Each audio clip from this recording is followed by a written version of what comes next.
Au lycée, Malka est intervenue dans notre classe. C'est la fille de Sam Brown, un déporté à Auschwitz-Morovitz. Et elle nous a parlé de l'histoire de son père. Ça a été très émouvant. Elle nous a fortement...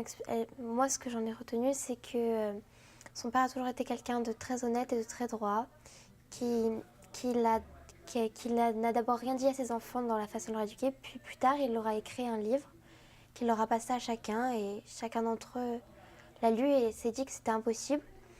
Et je pense que son titre parle de lui-même. Personne ne m'aurait cru, alors je me suis tue.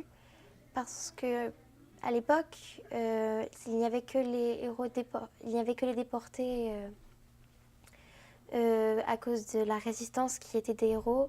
Les autres étaient un peu mis à part, un peu transparents. Et donc il n'en a pas parlé, sûrement parce que personne ne l'aurait cru, ça lui aurait fait encore plus mal.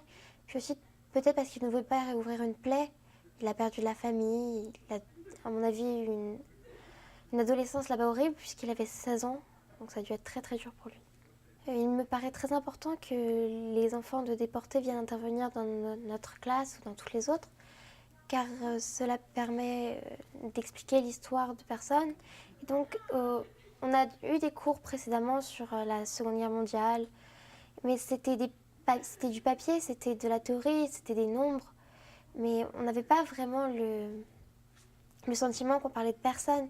C'était 10 millions de personnes déportées, 6 ans de guerre, mais on n'a jamais vraiment su comment ça s'était passé, comment les gens l'avaient ressenti, comment ils avaient survécu. Sam Brown, par exemple, nous disait qu'il pensait au hachis parmentier de sa mère quand il avait faim.